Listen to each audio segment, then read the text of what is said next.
apóstol Lucas en Hechos 2, dice, y en el último gran día de la fiesta, dice, el Espíritu se derramó sobre los 120 que estaban allí en el aposento alto. Y allí se dio cumplimiento a esta palabra de Joel capítulo 2, versículos 28 al 31. Solamente leí hoy 28 y 29. El viernes pasado comenzamos, vamos a pasar la diapositiva, por favor. Comenzamos a hablar sobre la doctrina del Espíritu Santo. Hablamos muchas cosas interesantes acerca de la doctrina del Espíritu Santo. Y una de las cosas interesantes que hablamos es que el Espíritu Santo estamos en la era o en la dispensación del Espíritu Santo. El Antiguo Testamento fue la dispensación del Padre, los Evangelios fue la dispensación del Hijo, pero a partir del derramamiento del Espíritu Santo, que aparece registrado en Hechos capítulo 2, versículo 1 al 4, aparece la dispensación del Espíritu Santo. Creo que también les dije que el libro de Daniel habla acerca del tiempo de los gentiles, es decir, que va a haber un tiempo donde los gentiles, se cierra la puerta de Dios para los gentiles y solamente esa puerta queda abierta para el pueblo de Israel. O sea, cuando se habla de la segunda venida de Cristo, ya todas las naciones gentiles no tendrán acceso a la salvación, o sea, no tienen oportunidad de ser salvos. En el Apocalipsis se describe muy bien qué va a pasar para la salvación. Acuérdese que los judíos tendrán que poner su cabeza y Satanás mismo, o no, el ángel de la muerte de Dios les cortará la cabeza y es la única manera como podrán entrar al reino de los cielos. O sea que es más fácil ahora, ¿cierto? O sea, en este momento es más fácil, ¿sí? En este momento es sencillamente confesar al Señor Jesucristo como el Señor y dueño de nuestra vida, como el gobernante de nuestra vida, el Salvador de nuestra vida, y automáticamente quedamos registrados en el libro de la vida. O sea, en este momento está de papayita. Pero una vez que la iglesia sea arrebatada y los muertos en Cristo resuciten primero, y si estamos nosotros vivos, seguiremos después de los muertos en Cristo, entonces el Señor vendrá, pero no vendrá, atrás no vendrán los ángeles, atrás vendremos nosotros. O sea, la iglesia del Señor va a venir para gobernar la tierra por 1000 años. Entonces, esa dispensación del Espíritu Santo termina precisamente en la segunda venida de Cristo. Entonces, muchas veces nosotros nos hemos acostumbrado tanto a estos tiempos que pensamos que Cristo no viene por segunda vez. O sea, estamos tan acostumbrados a esta vida cómoda, a esta vida fácil, a esta vida en que, pues, si predico bien, si no predico tan bien, si comparto la palabra bien, si no la comparto tan bien. O sea, estamos tan cómodos que casi que yo diría que la iglesia cristiana no tiene expectación de la segunda venida de Cristo. Porque si tuviésemos expectación de la segunda venida de Cristo, nosotros nos moveríamos más. Es decir, seríamos más diligentes, mucho más diligentes en compartirle a otros de Cristo, porque mucha más gente necesita oír la palabra de Dios para acercarse a Dios o para que Dios se acerque a ellos y ellos abran su corazón y entre.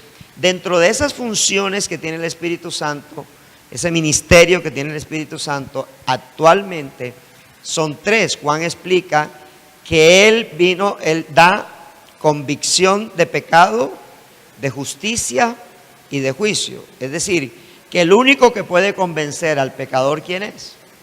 El Espíritu Santo. No es nuestra palabra. O sea, no es nuestra palabra, es el Espíritu Santo. Entonces, ese Espíritu Santo da convicción de que soy pecador, ¿sí?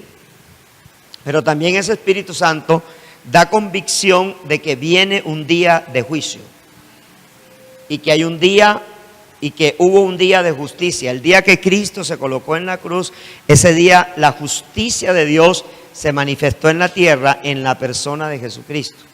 Compartía el domingo que a veces creemos que la salvación es gratis. La salvación no es gratis.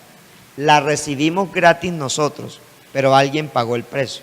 Y el que pagó el precio fue el Padre, porque el Padre puso al Hijo y por eso el Hijo dijo, consumado es.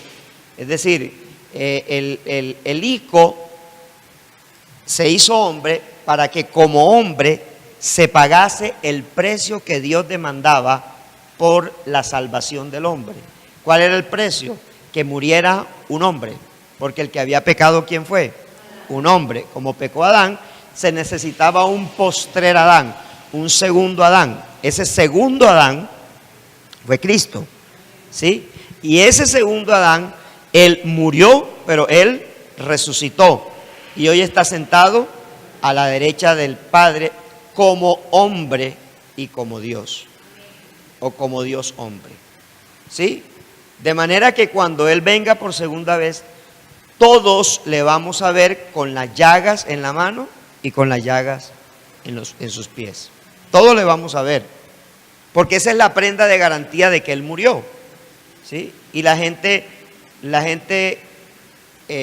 se preguntará ¿por qué? Porque Dios siempre entrega evidencia de lo que Él hace.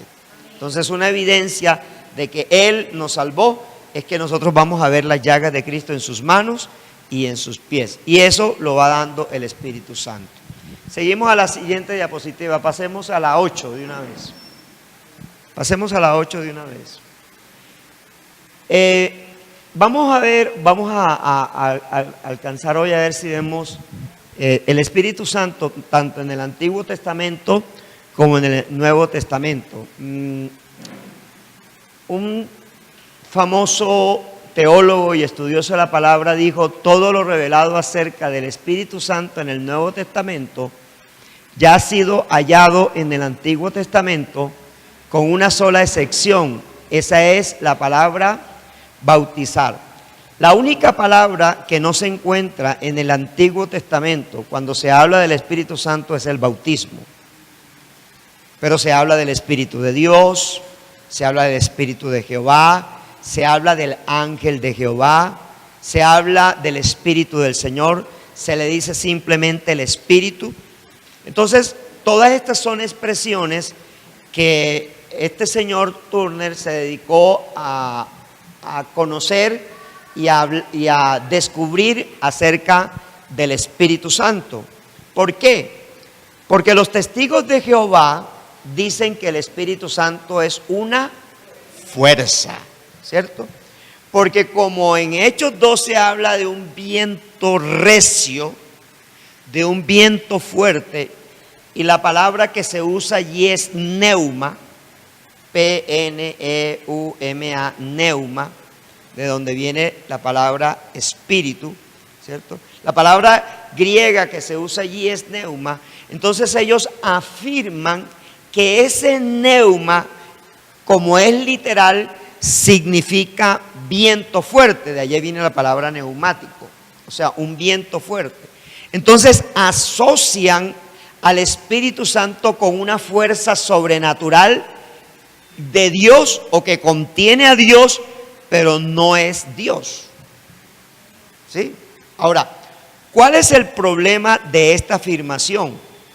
El problema de esta afirmación es que si el Espíritu Santo no es Dios, ellos no son salvos. No son salvos. ¿Por qué? Porque la salvación la da Cristo y ellos tienen a Cristo como un profeta, pero no lo tienen como Dios. Dicen, sí, es más, ellos afirman que Cristo y Satanás fueron creados al mismo tiempo por Dios. Entonces, cuando ellos hablan acerca del Espíritu Santo, dicen que el Espíritu Santo es una fuerza, es un viento, es una especie de tormenta que manifiesta a Dios, pero que no se puede decir que es Dios. Y si lo negamos, y si negamos la deidad del Espíritu Santo, entonces tenemos que negar todo lo que Cristo dijo acerca de que Él nos enviaría otro consolador. Y la palabra que se usa para consolador es paráclito, que significa uno que me ayuda. Es la misma palabra que se utiliza para abogado, es decir, para una persona que me va a defender o va a defender una causa. Entonces, todo esto es importante entender, porque el Antiguo Testamento ya nos habla de la persona del Espíritu Santo, no nos está hablando de una fuerza, no nos está hablando de una fuerza, nos está hablando de la persona del Espíritu Santo. Es más, el mismo Dios dice: yo enviaré mi Espíritu en el Antiguo Testamento, yo enviaré mi Espíritu. Si es una fuerza, ¿para qué desgastarse Dios en decir yo enviaré mi Espíritu? Si Él es Dios, si Él podía descender. Ahora mire, cuando usted quiere comprender la Trinidad, debe entender tres cosas: que el trono de Dios jamás puede estar desocupado.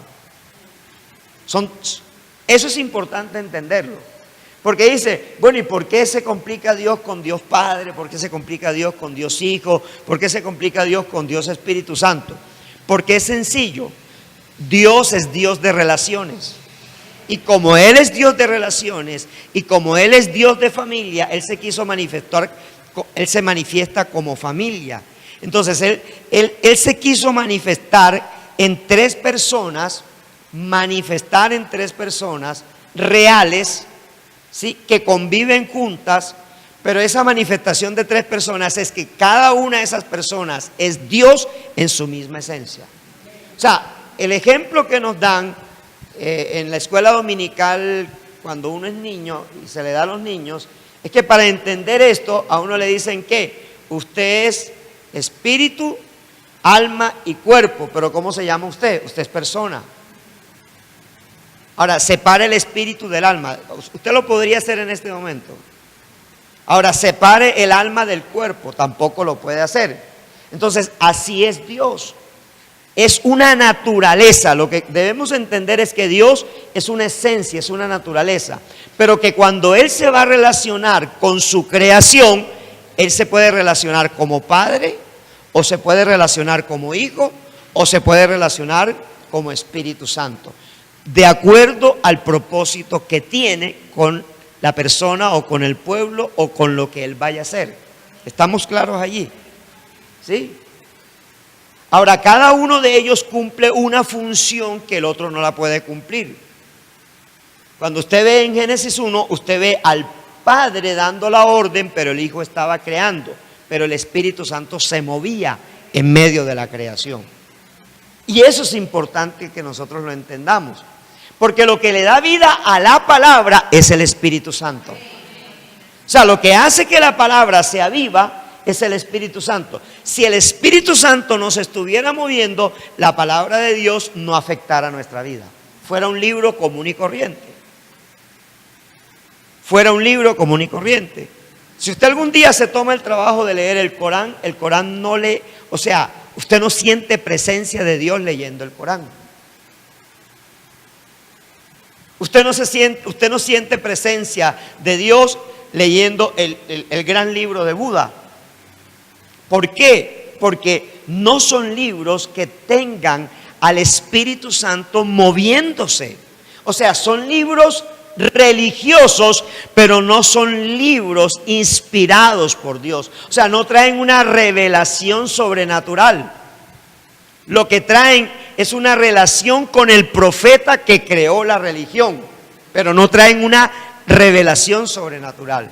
Si nos vamos entendiendo allí, o voy siendo explícito allí. Ok, siguiente diapositiva. Entonces, nosotros vamos a observar en el Antiguo Testamento que se habla del Espíritu Santo desde Génesis 1:2 y luego lo vamos a encontrar en Apocalipsis 22:17. Vamos a colocar esos dos versículos, Génesis 1:2 y Apocalipsis 22:17.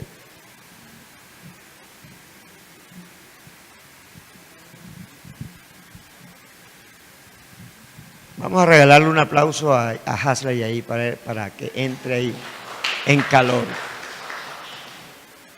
Génesis 1:2, como dice, y la tierra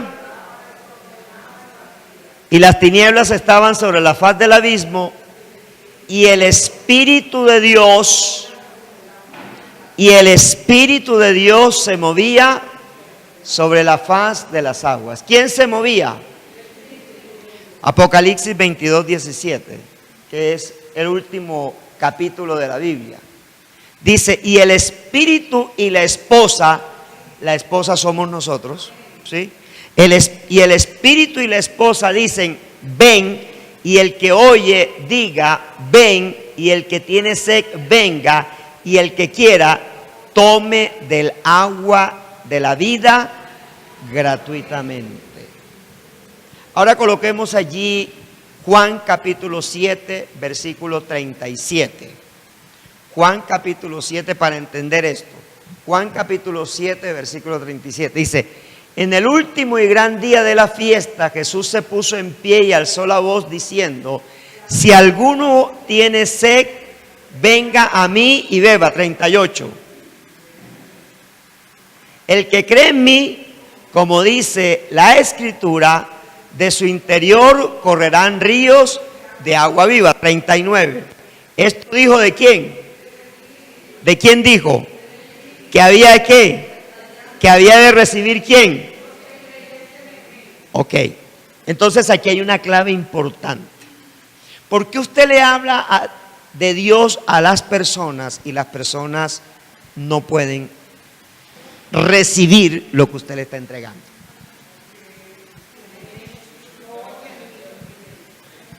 Porque no tienen ¿qué?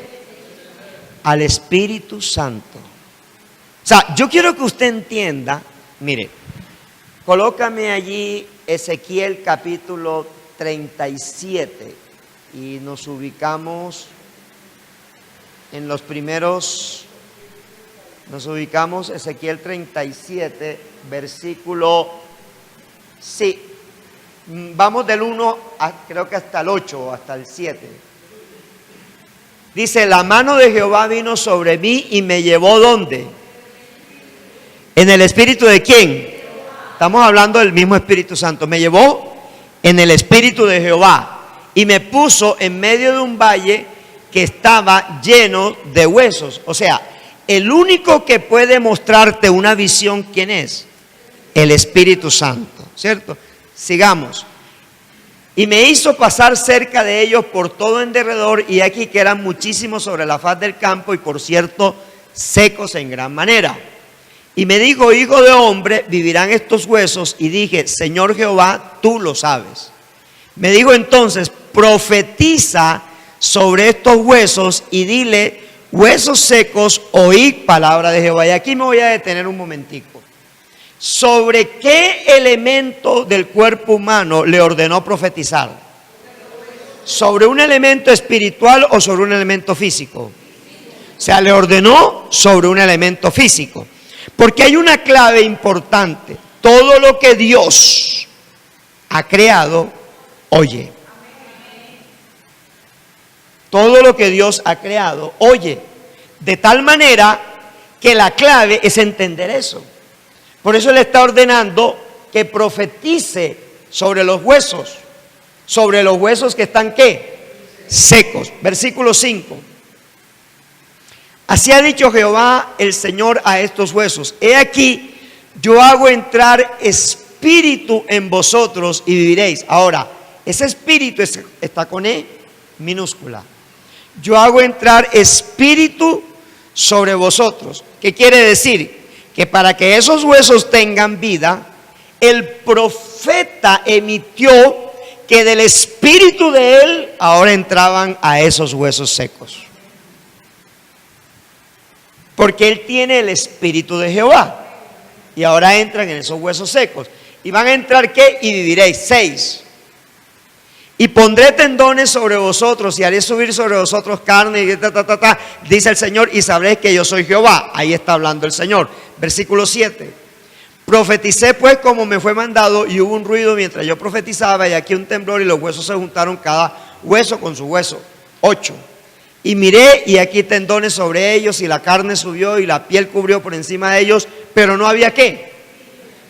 Entonces, cuando Dios le dijo, y pondré mi espíritu, pero ya no es el espíritu de Dios, sino el espíritu humano, ese espíritu humano que sale de la boca del profeta, solo alcanza a levantar los huesos, a levantar los tendones, a poner piel, a poner carne, a poner músculo, pero no alcanza para más.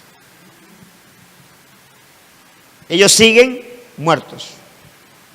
O sea, están de pie, pero están muertos. Versículo 9. Y me dijo, ¿qué me dijo? ¿A dónde le va a profetizar? ¿A dónde le va a profetizar? Entonces la clave para que el Espíritu Santo obre sobre la vida de una persona está en la oración. Si yo quiero que alguien, o sea, la clave es esta: el Espíritu Santo va a afectar y va a tocar la vida de quien tú estés orando, pero va a tocar la vida de quien tú estés profetizando al espíritu de la persona, porque los oídos pertenecen al alma, pero yo puedo usar los oídos para que afecte al espíritu. ¿Estamos ahí? Para afectar al espíritu. De manera que si yo tengo al Espíritu Santo de Dios, cuando yo estoy orando por alguien, estoy profetizando al espíritu de esa persona. Porque el que debe oír no es el oído natural, sino el oído espiritual. O sea, debe oír el oído espiritual. Porque la vida de Dios en el hombre está en el espíritu, no en el alma. La vida de Dios en el hombre está en el espíritu, no en el alma. De manera que cuando yo oro por alguien, si yo voy a orar, un ejemplo, por Luis, que no está convertido, yo tengo que, desde mi oración, hablarle al espíritu de Luis, no a Luis.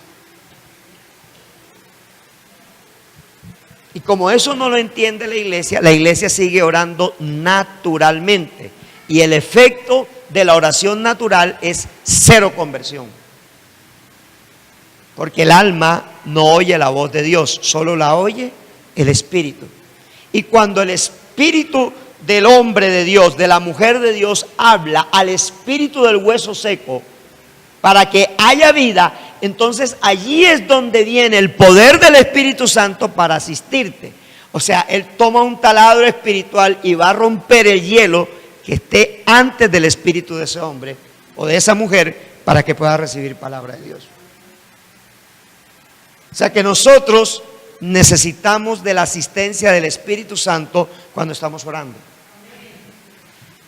Entonces dice, hijo de hombre, y me dijo, profetiza al Espíritu, profetiza, hijo de hombre, y di al Espíritu, así ha dicho Jehová, el Señor, Espíritu, ven de los cuatro vientos y sopla sobre estos muertos.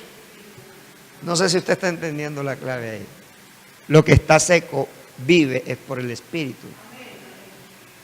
Lo que está muerto vive es por el Espíritu.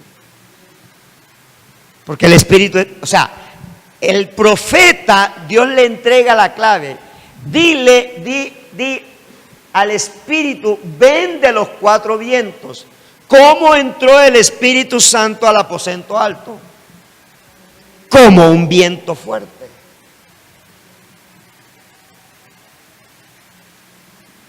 Y a veces la iglesia no ha entendido que nuestras oraciones no pueden ser con la boca cerrada. No pueden ser mentales. Pues estoy hablando de oraciones poderosas, porque si yo voy en el carro y voy orando con la boca, me puedo estrellar. Y ahí tengo que orar con la mente. Pero si yo quiero una oración que traiga al Espíritu Santo de los cuatro vientos de la tierra, de los cuatro puntos cardinales de la tierra, como le está diciendo Dios al profeta, yo tengo que implorar, O sea, yo tengo que implorar, tengo que profetizar. Tengo que profetizar sobre... ¿Qué necesita la señora? ¿Ah? 6:27, ¿de quién es? Listo. Entonces, yo tengo que profetizar. Tengo que profetizar sobre lo que Dios me está ordenando profetizar. En otras palabras, ni en el Antiguo Testamento ni en el Nuevo Testamento Dios ha obrado como Padre o como Hijo, sino que ha obrado como Espíritu Santo. Porque el Espíritu Santo es lo que nos mueve a nosotros, la parte interna de Dios. O sea, porque cuando Dios hizo al hombre, en Génesis 2:7 dice que sopló su espíritu y el hombre fue un ser viviente. De manera que el alma no es el que le da vida al hombre, sino el espíritu. ¿Estamos entendiendo ahí? Cuando usted no entiende la Biblia, no le hable al Padre ni al Hijo. Dígale, Espíritu Santo, explícame esto. No lo entiendo. ¿Y sabe qué pasa? Usted descansa. Y el domingo llegó el pastor y le soltó lo que usted no entendía. O usted puso enlace o prendió o la radio y alguien está predicando sobre eso que usted no entiende. Porque usted le clamó al Espíritu Santo y le dijo que le ayudara. Pero Él no se lo va a soplar enseguida, porque Él está esperando que su mente procese. Y su mente se queda con la idea, pero el Señor no se queda sin la respuesta. Y Él te da la respuesta y dice, claro, lo entendí. Sí, vamos comprendiendo. Ese es el poder del Espíritu Santo. Entonces, ¿cómo puede decir un testigo de Jehová que es una fuerza? Una fuerza no te puede enseñar. ¿Sí? Es como los que niegan a Dios y dicen, no, es que el universo te va a recompensar. El universo depende de Dios. No, es que en el mundo hay una mente superior. ¿Sabe cómo se llama esa mente superior? Dios. Es que va Dios. Pero como ellos quieren ser ateos y no pueden ser ateos porque tienen que creer en algo, así sean ellos mismos. Pero no, ¿qué marca la diferencia con nosotros? Que nosotros, nuestra vida espiritual y nuestra relación con Dios depende del Espíritu Santo. Regresemos a la diapositiva. Ya estamos bien ahí. Regresemos ahí a la diapositiva. Ahora, mira que de principio a fin en la Biblia, Dios quiere resaltar esta verdad, por tanto es sumamente importante. ¿Cuál es la verdad? Que el Espíritu Santo está desde Génesis 1 hasta Apocalipsis 22, que es el último libro. Seguimos en la siguiente. Ahora, en el Antiguo Testamento se usan dos palabras, una es ruah y la otra es neshama. La primera significando el Espíritu de Dios o del ser humano, determinado por el contexto que tenga la Escritura, y la segunda significando el soplo de vida del cuerpo. Vamos allí a Génesis capítulo 2, versículo 7. Para usar que se usa allí, no se usa ruah, sino neshama, porque ya es el Espíritu de Dios dándole vida. Dice, entonces Jehová Dios formó al hombre del polvo de la tierra y sopló en su nariz aliento de vida, y fue el hombre un ser viviente. Ese aliento de vida es el neshama. Es decir, Dios sopla sobre la nariz del hombre y allí introduce su espíritu. ¿Cómo dice Génesis 1:26? Que nos hizo ¿qué? A su imagen y semejanza. Entonces, ¿cómo nosotros nos vamos a parecer a Dios? En el Espíritu. Por eso el escritor de Eclesiastés dice que cuando el hombre muere, el Espíritu ¿dónde regresa? A su Creador. O sea, regresa a su creador, porque todo nuestro espíritu le pertenece a Dios. Y el espíritu que Dios puso sobre Milena no lo puso sobre Luis. Es el mismo espíritu de Dios, sí, pero para ella tiene una fuente y para él tiene otra fuente, por la forma como se va a relacionar. El pecado del hombre es negar que Dios se quiere relacionar con él. Porque cada ser humano quiere buscar a Dios como él le conviene, no como necesita recibir de Dios. Regresamos a la diapositiva. Mira que en el Antiguo Testamento 86 veces se menciona la palabra espíritu asociada con Dios, 86 veces. Una regla de la hermenéutica, que es el arte de interpretar, dice que una doctrina se forma después que hayan 3 menciones bíblicas. O sea, si hay 3 veces se menciona un tema, podemos nosotros afirmar que estamos delante de una doctrina. La pregunta es, ¿cuántas veces se menciona en el Antiguo Testamento? 86. Entonces está que requete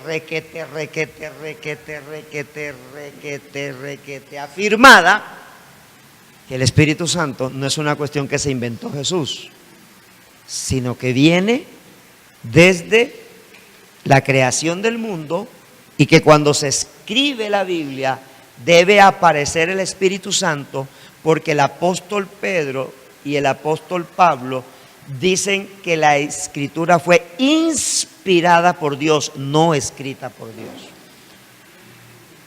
Inspirada. ¿Qué es inspiración? Que el soplo de Dios por medio del Espíritu Santo le trajo la revelación a los escritores sagrados. Ahora, ¿cuántos sabemos que la Biblia es la palabra de Dios? Ok, pero en la Biblia hablan 3 personajes. Habla Dios, habla el hombre y habla Satanás. El trabajo nuestro es relacionarnos con el Espíritu Santo para que nos sepa distinguir las 3 voces.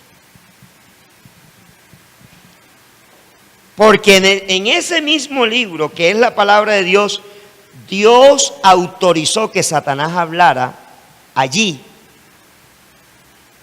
Y Dios autorizó que el hombre metiera su cucharada también allí. ¿Para qué? Para que el Hijo de Dios, por la asistencia del Espíritu Santo, pudiera distinguir la voz de Dios de la voz suya, o la voz de Dios de la voz de Satanás. No sé si me hice explicar allí. Pareciera que esto fuera maquiavélico, no lo es. Dios siempre nos va a probar el corazón. Siempre Dios nos va a probar el corazón. Cuando Satanás subió, y mire que la Biblia dice que subieron los hijos de Dios, entre ellos ¿qué? Satanás. Porque lo que se está explicando no es simplemente que Satanás fuera hijo de Dios como tal, porque ya había sido expulsado, sino que es creación de Dios, y todo lo que Dios crea son hijos suyos. Así que allá afuera, si alguien no tiene a Cristo en su corazón, de todas maneras es creación de Dios, es hijo de Dios. Que es pródigo es otra cosa distinta, pero es hijo de Dios. Siguiente diapositiva. Dice que entre los nombres usados para el Espíritu Santo en el Antiguo Testamento encontramos el Espíritu del Señor, el Espíritu de Dios, Espíritu Santo, Espíritu de Jehová y Espíritu. O sea, son los títulos que se le dan al Espíritu Santo en el Antiguo Testamento. Siguiente. Ahora veamos algo del Espíritu Santo en el Nuevo Testamento. Siguiente. Entonces, en el Nuevo Testamento nos encontramos que 261 veces se está refiriendo acerca del Espíritu Santo. ¿Y en el Antiguo cuántos eran? 86. Y en el Nuevo, 261. Si sumamos las dos, ¿cuánto dan? Dan 347, ¿cierto? Entonces, 347, ¿sí? ¿Cuántos días tiene un año? Casi que nosotros tenemos por cada día que pasa en la Biblia, hay una mención de la persona del Espíritu Santo. Por lo cual, para nuestro bienestar nos fue dado el Espíritu Santo, porque nosotros, sin la presencia del Espíritu Santo, le fallaríamos a Dios a cada segundo. O sea, no podríamos sostenernos en santidad. Le fallaríamos a Dios a cada segundo, porque el Espíritu Santo es el que forma a Cristo dentro de nosotros. Por eso usted y yo no podemos juzgar cuando alguien hace la decisión de fe, sale a la puerta, prende un cigarrillo y se lo va fumando y dice, ay, pero ese se acabó de convertir. Déjelo. Usted no tiene que decirle nada. Usted lo que tiene es que llevarlo a la palabra, porque la persona, ¿qué dice de la Biblia cuando nunca la ha leído? Si usted le pregunta, ¿usted ha leído la Biblia? ¿Qué dice? No. ¿Y él qué dice? O la persona que dice, no, es que yo no la leo porque yo no entiendo eso. Ahora, ¿es una respuesta sincera o no? Claro. Es una respuesta sincera. La Biblia no fue diseñada para que la entendiera cualquiera. La Biblia fue diseñada para los santos de Dios. Fue diseñada para los hijos de Dios. Si usted regala una Biblia sin comprometerse a leer junto con esa persona la Biblia, la persona no la va a leer y si la lee no la va a entender. Yo me reuní hoy con una persona que me daba el testimonio y me decía, a los 17 años yo comencé a leer la Biblia, no la entendía, pero yo la leía, no la entendía, pero yo la leía. Pero a los 19 años yo le dije a Dios, yo te estaba buscando, pero no te encontré, y como no te encontré, entonces ya no te voy a buscar más, y se fue a hacer su vida, ¿sí? Y por allá estando en la universidad, como a los 24 años, entonces Dios le mandó un ángel que es un cristiano, lo puso en un punto de contacto y recibió a Cristo en su corazón y su vida cambió y a partir de allí sí comenzó a entender la Biblia, porque alguien se tomó el tiempo de leer con esa persona juntos la Biblia. Y es un ejercicio que tenemos que aprender a hacer, porque a veces nosotros le decimos a la persona nueva en el Evangelio, lea la Biblia, y usted le entrega el pasaje bíblico, pero la persona todavía no siente o no percibe que está dentro de ella también la presencia del Espíritu Santo.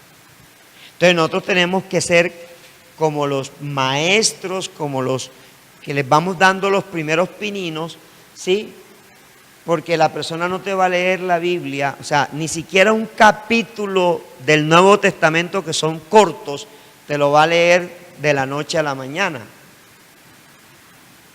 Ahí en Juan, el primer capítulo de Juan creo que tiene 50 y algo de versículos. Entonces imagínense, esa persona ve 50 y algo y ya dice, uy, qué largo, ¿cierto? Y uno se lo lee en 2 minutos.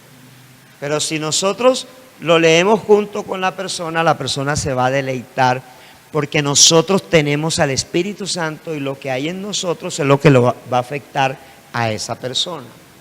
¿Sí?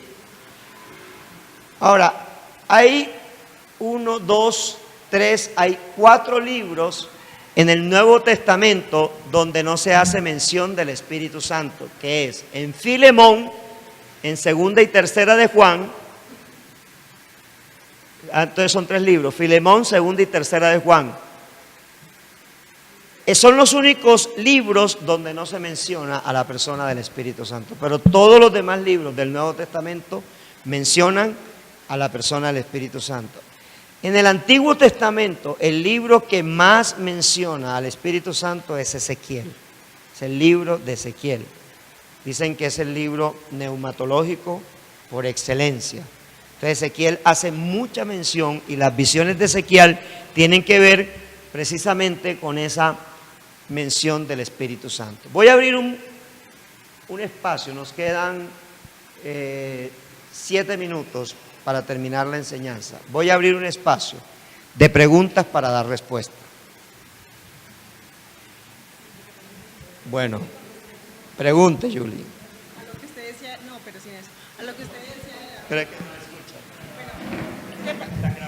Es que Pastor decía algo de la Biblia y tengo una duda, porque justamente yo hace 8 días regalé una Biblia a alguien, pero entonces no sé si lo hice con la intención de que sea Dios quien haga la obra en esa persona, porque yo estoy casi que también empezando en el mismo cuento de, es que como con la duda al respecto ahí. Correcto. Entonces, la pregunta es, ¿usted lee la Biblia? ¿Cuántos capítulos de la Biblia se lee? ¿Y por qué la está leyendo en ese orden? ¿Quién la mentorea a usted? ¿Quién es su líder? No, pero ¿quién es su líder directo? Manuel. Entonces, su líder directo le tiene que enseñar a leer la Biblia. Usted tiene que acercarse a su líder directo, porque él es la persona que le tiene que ayudar a leer la palabra. ¿Usted compra el cuadernillo de aquí? ¿El devocional? Bueno, entonces usted se le tiene que pegar como una sanguijuela a él. Y claro, y a la esposa, y decir, me enseña, me enseña, me enseña. Porque si usted tiene hambre, o sea, uno compra la Biblia y hay gente que la puede leer y solo va a entender historia. Porque la Biblia es un libro natural para el que no tiene al Espíritu Santo de Dios. La Biblia es un libro natural. Es más, usted ve que en muchas casas lo tienen abierto en el Salmo 91, una Biblia grandota, ¿sí? En el Salmo 91 o en el Salmo 23. O lo cambian, un mes está en el Salmo 23 y otro mes está en el Salmo 91. Porque la gente lo tiene como un elemento esotérico, es decir, para que le ayude, para que no venga mal a la casa y no sé qué, ¿sí? Pero si usted, y está haciendo bien, o sea, si usted está leyendo desde el Antiguo Testamento, entonces usted tiene que colocarse una meta. Bueno, la primera meta es, me quiero leer la Biblia en un año, me la quiero leer en año y medio, me la quiero leer en 2 años o me la quiero leer en 3 años. Si me la quiero leer en 3 años, me leo un capítulo todos los días y en 3 años me la leo toda. Mi primera recomendación para alguien que es nuevo, que su primera lectura lo haga en 3 años. O sea, que todos los días se lea un capítulo. Ahora, si usted quiere leérsela, por ejemplo, en año y medio, entonces usted se lee 2 capítulos por día y se la está leyendo en año y medio. Pero si usted se lee 3 capítulos por día, usted se la lee en un año.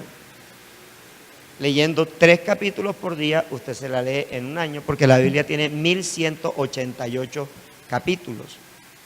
Y eso usted lo divide entre 3, y hay libros que solamente tienen un capítulo, y hay varios libros que solamente tienen un capítulo. Y hay un libro que solamente tiene un capítulo que es largo, que es el Salmo 119, que tiene 172 versículos. Ese es el más largo, ¿cierto? Entonces, ahora, ese capítulo 119 de los Salmos, realmente uno se lo lee en 12 minutos, todo, porque es muy fácil de leer. Pero yo siempre recomiendo, y cuando yo hago, estructuro la lectura del devocional, yo trato de cuadrar, yo lo que sí reviso es el número de versículos que tiene para tratar de que no nos pasemos de 70 a 80 versículos por día. Leer 70, 80 versículos por día le permite a usted leerse la Biblia en un año completa. Nosotros este año no alcanzamos a leernos la completa.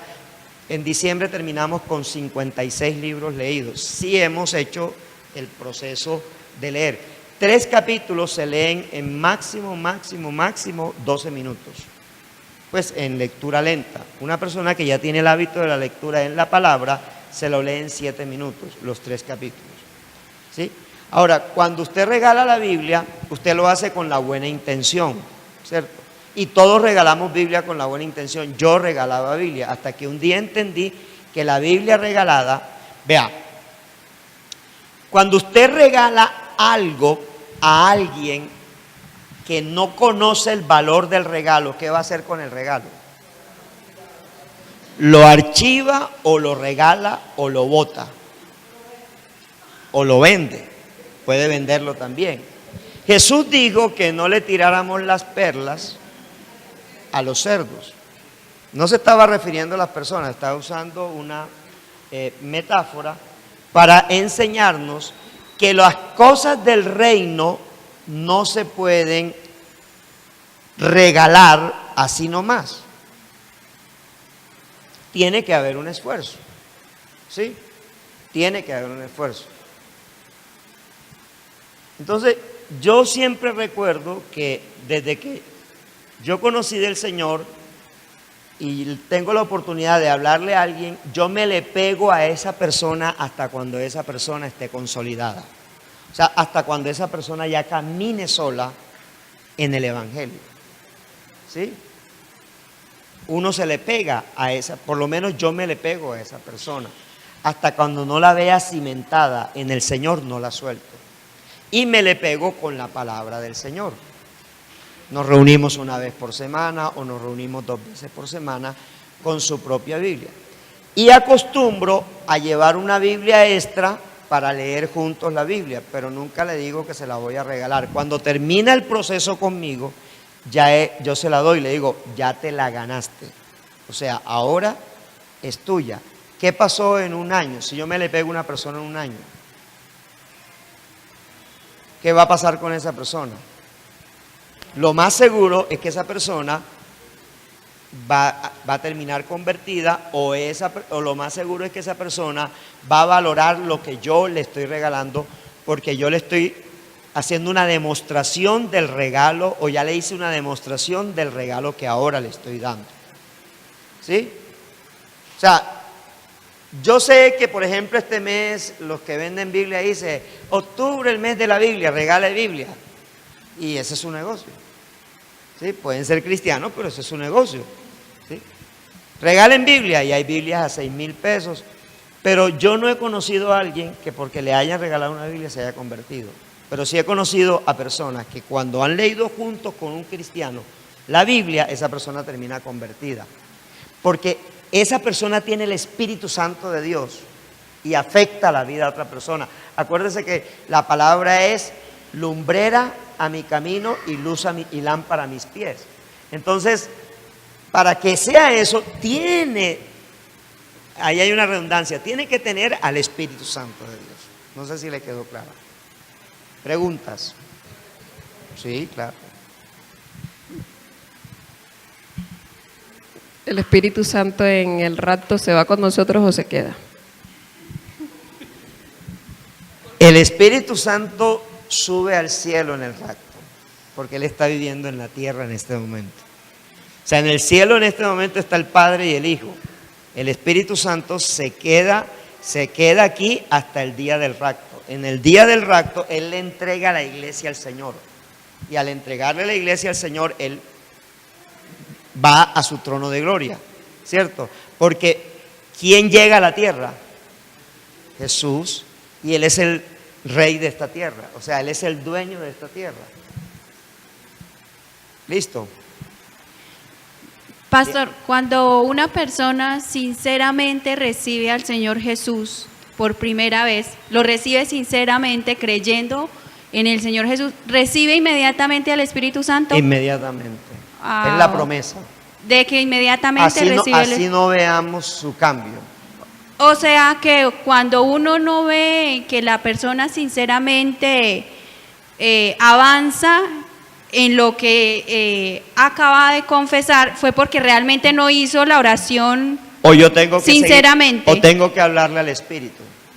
O sea, acuérdese que la conversión ocurre una sola vez. O sea, lo que yo tengo, mire, el cristianismo tiene evidencia en la conversión. O sea, la conversión es dejar mi pasada manera de vivir, darle la espalda al mundo y al pecado y ahora darle mi cara a Dios, es decir, mirar de frente a Dios. Pero en ese proceso, porque ese proceso se da de corazón, Pero nosotros tenemos una trayectoria que nuestra alma tiene más peso que nuestro espíritu, porque nuestra alma ha dominado. O sea, yo me convertí a los 36 años. ¿Cuántos años de pecado tenía yo? 36. Entonces yo no puedo pretender generar cambios en un mes, en 2 meses. Pero mi actitud sincera era de buscar a Dios, ¿sí? Allí es donde aparece el mentor, allí es donde aparece el líder, allí es donde aparece la persona que nos va llevando a Cristo. Esa es la paternidad espiritual que vamos ejerciendo sobre la persona, ¿sí? Entonces, uno se le pega a la persona para ayudarla a crecer, porque resulta que la persona solita muy difícilmente va a crecer. No digo que no, pero muy difícilmente va a crecer. Ahora, ¿cuál es el problema cuando nosotros nos distanciamos cada 8 días? O sea, por ejemplo, muchos de nosotros vamos a los grupos vida, ¿cierto? Pero vamos a los grupos vida porque ya lo tenemos como un hábito. Pero si en esos 8 días no aparece una comunicación entre el padre espiritual y la persona nueva, esa persona se demora en crecer. No sé si me estoy haciendo comprender. Es decir, el evangelio es de relaciones. Es la relación de un santo con una persona que está comenzando su vida santa. O es la relación de una persona ya fortalecida con una persona que todavía es muy débil en la fe.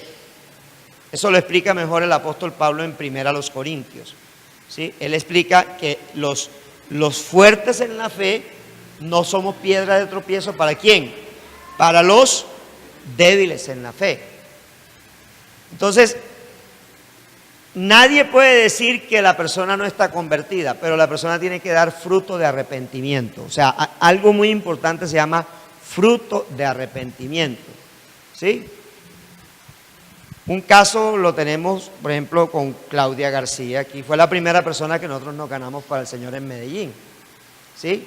Claudia García había quedado viuda, tenía una relación con un tipo, ¿cierto? Conoce del Señor, pero ella entra en una lucha de un año. Pero durante un año nosotros nos reuníamos martes y jueves a orar de 4 a 6 de la mañana. Y de 6 a 8 de la mañana nos reuníamos a estudiar la Biblia. Mi esposa y yo estuvimos un año en la casa de Claudia García, entre otras porque no se ganaba a nadie más, pero nos la ganamos a ella. ¿Sí? Y el resultado de ese trabajo es que a los 6 meses ella deja esa relación sin que nadie se lo diga. O sea, ya estaba el espíritu. ¿Qué faltaba? La evidencia del arrepentimiento. Porque ella todos los días, ¿qué le pasaba en su interior? Estaba luchando. O sea, había una guerra. ¿Alguien me puede leer Gálatas 5, 16 y 17, por favor? Para que sepan, mire, esto que vamos a leer es muestra de que usted está convertido o no. O sea, lo que vamos a leer es la demostración de que usted está convertido o no. Ya lo colocamos allí. ¿Qué dice ahí?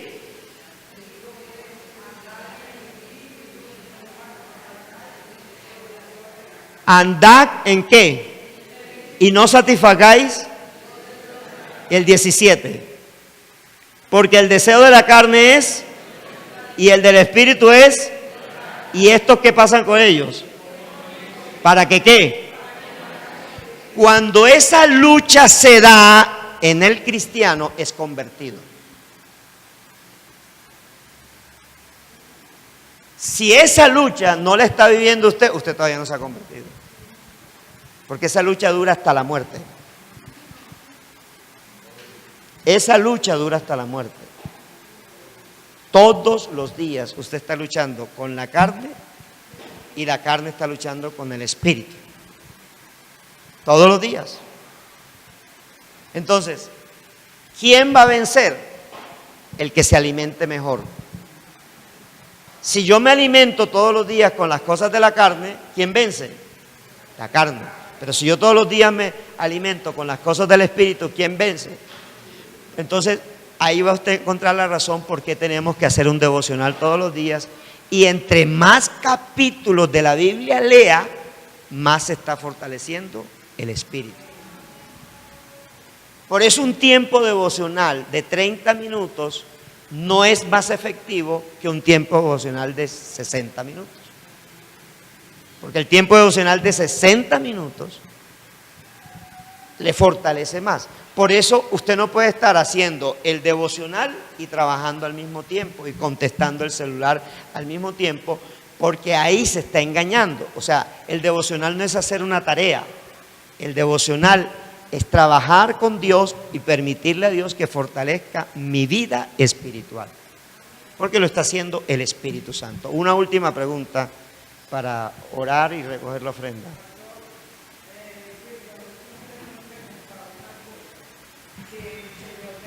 Jeremías, si te convirtieres. O sea que mire que uno no se da cuenta de que la gente está convertida, porque si un profeta que era la boca de Dios le dice el Señor, si dejaras lo vil y te convirtieres, serías mi boca. Vamos a colocar ese texto bíblico, Jeremías 15, 19, por favor. Vamos a colocar ese texto bíblico, Jeremías 15, 19.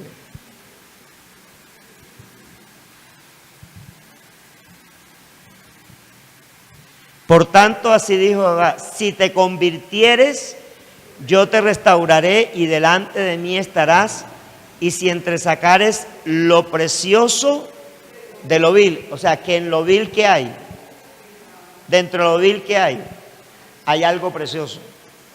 Porque él no está diciendo que si sacaras de lo vil lo precioso, sino si sacaras lo precioso de lo vil, serás como mi boca. Conviértanse ellos a ti y tú no te conviertas a ellos. Se lo dejo de tarea. Si usted lee el contexto, Jeremías está peleando con Dios. Cuando usted lee el contexto, Jeremías está peleando con Dios. Lo que Dios le está respondiendo a Jeremías, porque Jeremías le estaba entregando el ministerio a Dios. Entonces, cuando usted llega a esta respuesta de Dios, Dios no le está pidiendo conversión a Jeremías, ya Jeremías es convertido. Lo que le está pidiendo es conversión de su ministerio, o sea, no de él como persona, de su ministerio. O sea, que él tenga el convencimiento, porque cuando usted lee Jeremías 1:5, a ningún profeta le pusieron la tarea que le pusieron a Jeremías. O sea, a Jeremías le tocaba decirle a la gente la verdad en la cara y la gente pegarle a Jeremías. O sea, ese era el ministerio de Jeremías. A Jeremías lo tuvieron 3 años metido en un pozo lleno de popó, hasta aquí. 3 años. No sé si usted lo aguantaría, yo no lo aguantaría. ¿Sí? Precisamente porque ese fue el ministerio que Dios le dio. ¿Sí? Entonces él está peleando con Dios. Usted lo descubre en los versículos anteriores. Él está peleando con Dios y Dios le está respondiendo, yo te voy a restaurar. Es más, póngame el 20 para que vea la promesa que Dios le da a Jeremías. Versículo 20. Y te pondré en este pueblo por muro fortificado de bronce, y pelearán contra ti, pero no te vencerán, porque yo estoy contigo para guardarte y para defenderte, dice Jehová. O sea, uno no solamente tiene un llamado a la salvación, uno tiene un llamado a un ministerio. Uno tiene un llamado a hacer algo para Dios. Pero yo tengo que convertirme en ese llamado. Porque yo puedo ser un convertido, o sea, yo puedo ser un cristiano o puedo ser una persona que me convierto realmente para servirle al Señor. Cuando lo que usted y yo hacemos para el Señor nos cansa, nos carga y queremos tirar la toalla, lo que Dios nos dice es conviértanse a mí. Porque no es fácil servirle a Dios. O sea, a Dios servirle con el mismo gozo todos los días tendría que ser un mentiroso. Eso no es verdad. Porque aún yo le he querido entregar el ministerio al Señor. O sea, no es fácil. Entonces, él está diciendo, en medio de lo vil que estás viviendo, saca lo precioso de tu ministerio. O sea, saca lo valioso que tiene de lo que yo te he entregado. Eso es lo que Dios le está diciendo.